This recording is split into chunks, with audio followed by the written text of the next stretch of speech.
Hi, Wonder VAs! My name is Mark Sanchez and I am from Vim Philippines, and ngayon naman pag-uusapan natin ang isang video conferencing tool na magagamit nyo kapag nag-meeting na kayo with your clients. So ito yung tinatawag nilang Zoom. So in this video, tuturuan ko kayo kung paano gumamit and paano ma-maximize yung potential ng Zoom as a virtual assistant. So kapag nag-i-start kayo, pwede nyo rin idagdag to sa inyong skills, sa inyong resume. So, dagdag points na agad yon sa ating mga clients. So tara, pag-usapan natin ang Zoom.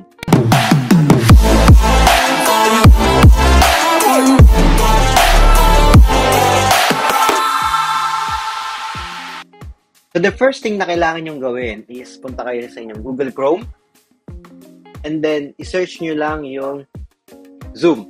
Yan, Zoom. So ito na yung lalabas. So ang kailangan natin gawin is i-download nyo yung Zoom nyo. So kapag na-download nyo na yung Zoom nyo, sa ganito kayo mapupunta. So, may Zoom na kayo, ang gawin nyo naman, next is mag-sign up kung wala pa kayong account, and then sign in kung meron naman kayong account. So, for a beginner like you guys, punta kayo sa sign up. Yan. And then, pwede nyo gamitin yung inyong Gmail or yung personal email nyo. Tapos, lagay nyo dito yung birthday nyo. So, ako, 07. Birth year nyo, 1997. Continue. And email address. Pero since meron na nga ako nito, i-skip ko na dito. I-skip na ako dito and puproceed na ako sa aking sign in. So, gagamitin ko yung Gmail ko. So, ayun, ito yung makikita nyo sa inyong computer, laptop, or kahit sa phone, pwede. Ito yung makikita nyo sa Zoom once na nakapag-download and nakapag-sign in na kayo. So, ang kailangan lang natin dito is sobrang basic lang. So, kailangan lang natin itong apat na to. Dito lang tayo iikot. So, new meeting, join, schedule, and then the share screen. So, ito, mga self-explanatory naman na ito. And madadali lang talaga. So, ito yung unang-unang kailangan natin i-check. So, for example, meron na kayong meeting, nagmi-meeting na kayo, guys. Na-download nyo na, nakapag-sign in na kayo, nakapag-sign up na kayo. The next thing you need to do is check nyo yung headset and then the speaker. So, kapag hindi mo inayos to, maaaring maging pangit yung labas mo dun sa mic mo or sa video mo. So, kailangan mo i-check. So, ang ginagawa ko, first thing is, i-check ko yung audio ko. Meron dito, test speaker and then test mic.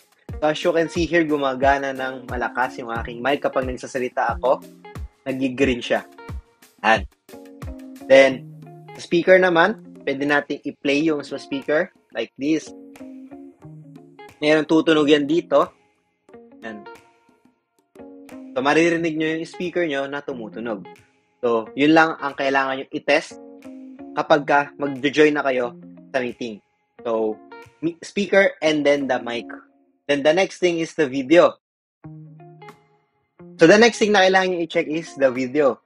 Kung nakukuha ba kayo ng tama or baka mamaya malabo pala yung video nyo. So, you need to check it. So, dito makikita nyo may mga iba't ibang camera akong gamit. Gamit ko yung iPhone ko. Pwede kong gamitin yung HD camera ko. Ayan. So, ito yung sa laptop ko. Pero, gusto ko malinaw yung dating ko. So, kaya ang ginagamit ko minsan camera is yung pang iPhone. So, yun ang kailangan nyo i-check. The audio and then the camera. So, once na okay na yung gagamitin yung camera and then the video, pwede na tayo mag-proceed dito sa ating dashboard. So, meron tayong new meeting, join, schedule, and then the share screen. So, kung ikaw magjo-join ka lang sa another meeting, for example, si client, meron siyang Zoom link na ibinigay sa inyo and magjo-join ka lang. So, click mo lang tong join, yan, and then pwede mong i-copy dito yung link mo, and then yung ID. Yan. So, meron the meeting ID or Zoom link. Pwede mo siya i-copy dito, then makakapag-join ka na. So, copy mo lang yon and then join. So, pwede mo palitan yung name mo.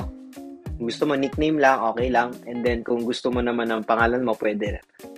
So, ayun ang pag-join ng meeting. So, kapag ka naman new meeting, for example, ikaw naman yung magsaset ng meeting with the clients or meron kang staff or member na magmi-meeting kayo, pwede mo tong gamitin. So, click mo lang tong new meeting. And, okay, ayan. So, once na okay na, ikaw na yung host o ikaw na yung mamando ng meeting, ikaw na yung nagko-command dun sa meeting. So, join with computer audio. Yan. So, ibig sabihin, ako na yung nagmi-meeting. So, I'm the host. So, dito makikita nyo, ito yung mga tools na pwede natin gamitin. So, as you can see here, meron tayong mute. Hindi ako makakapagsalita. Hindi nyo maririnig yung sasabihin ko. Yan. Meron naman tayong stop video. Hindi ako makikita ng mga nanonood sa akin ng nag-video ako. Halimbawa, kakain ka, pwede mong i-unmute, pwede mong i-mute, and then pwede mong i-stop video. So, yun. And then, security. Siyempre, ako nga yung host. So, pwede natin gawin to. Bawal mag-share screen yung mga participant. Ayan. Nakalock sa meeting. Hide profile picture. Gusto mo, walang makitang profile picture. Ayan. Ito pa yung iba niyang features na kung pwede mong itanggalin or i-enable. Yan, security. Then, participant. So, dito mo makikita lahat ng mga kasama mo sa meeting. Pwede mo siyang tanggalan pwede mong i-rename, pwede mong i-edit yung profile niya, yan. And then, sa chat naman, yan, parang pwede kayong mag-chat pa din kahit nagsasalita yung host. For example, ako nagsasalita ako, meron kang gusto itanong, pwede mo i-chat dito. So, that's chat.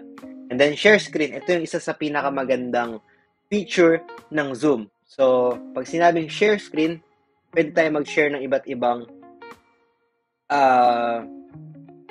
desktop or monitor or kung ano man yung pwede mong i-share. So, ako i-share ko. Yan. So, habang nagsasalita ako, pwede ko i-discuss sa mga member ko or sa staff or sa client ko yung pinag-uusapan ko. Kung ano man yung sinasabi ko. So, for example, so, pwede nyo i-share, pwede nyo i-search yung Vane. Yan. Napakagandang example. So, habang dinidiscuss mo kung ano ba yung Vane, so, isa kaming agency, virtual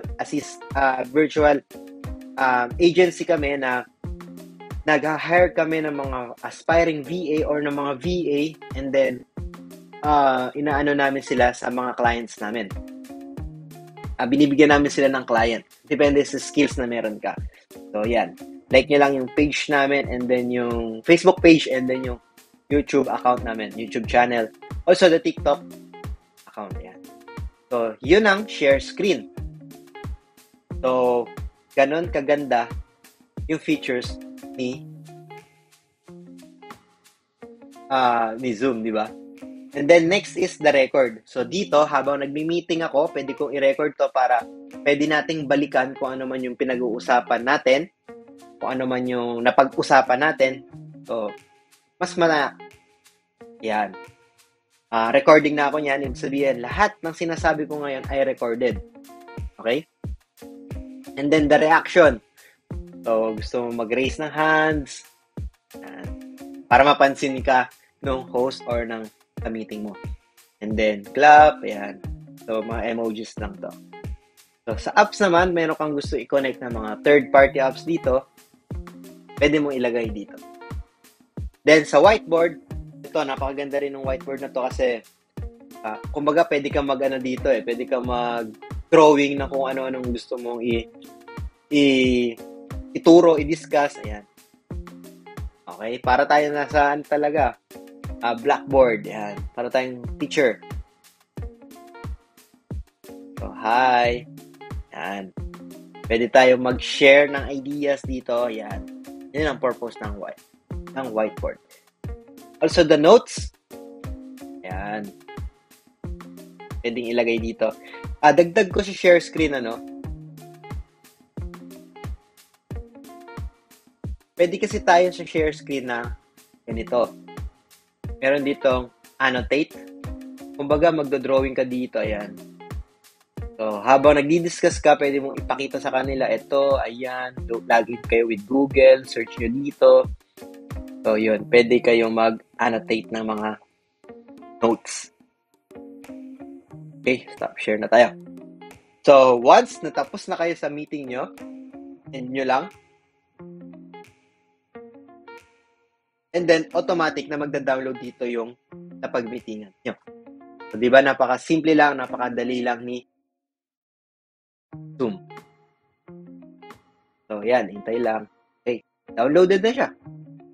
Then, ito namang scheduled meeting.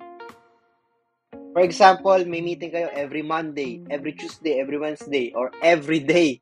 Pwede nyo sunod-sunod rin dito. For example, sa unang meeting nyo is first day of the week huddle. Yan. So, meron kayong dapat pag-usapan sa week na yon kung ano yung kailangan i-delegate na task sa inyo ni client. So, pwede niya mag-recurring meeting. So, from date to ganyan until so, yan. So, alam ko, ginagawa lang ito sa mga Meet, mga Zoom na upgraded. Yung premium Zoom. Or Zoom Pro pala, na madaling sabi. Ito yung mga may bayad na. Kasi sa Zoom, 40 minutes lang yung binibigay sa atin na free ni Zoom. So, ayun. So, kailangan magamit natin ng maayos yung 40 minutes na yun. So, ito naman share screen katulad nga nung ipinakita natin kanina. Parang ganun lang din. Bibigay mo lang yung meeting ID and then makikita mo na yung nasa Zoom na yun. So, ayun lang guys. So, ganun lang kadali gumamit ng Zoom. So, dito, sa settings, wala na tayo masyadong i-discuss dito kasi ang importante lang dito is the audio and the video. Pero kung gusto mo nang may background ka, like this, yan. Diba? Mark Sanchez. Baliktad siya. Yan. Kung gusto mo niyan, mirror my video, yan. Tama na siya. So, kung gusto mo lang naman may background ka. Okay? So, guys, ayun. Yun ang Zoom meeting. So, ganun lang kadali, ganun lang mag-compose ng meeting, ganun lang mag-join ng meeting, ganun lang mag-share screen, ganun lang mag-video. Ganun lang kasimple, guys. So, dagdag agad na ito sa iyo resume as a skill. So, kaya mo nang mag-conduct ng meeting. Ikaw na yung host, ikaw na yung kumbaga parang president ng room nyo. So, ganun lang, guys. Sana may matutunan kayo dito sa ating video tutorial na to, sa ating Zoom app na to. So, I hope guys, i-like nyo yung page namin sa aming Facebook, which is Vame Philippines. Like nyo na din yung aming YouTube channel, Work at Home by Vame, kung saan marami kaming mga virtual assistant na tutorial na magagamit nyo kung nagsisimula pa lang kayo, and kung virtual assistant na kayo, magagamit nyo to refresh yung mga tools na yun. Siyempre kasi, lagi nag-update yung mga tools na yan. So, kailangan updated din yung ating knowledge o yung ating experience doon sa app na yun. Hindi pwede yung limot ko na kasi matagal na. So, kailangan lagi tayong updated para mas maganda yung dating natin ng pagbibigay ng ating service sa ating client. And sana i-subscribe nyo para updated kayo sa mga upcoming videos namin. So, ayun lang guys. Bye-bye!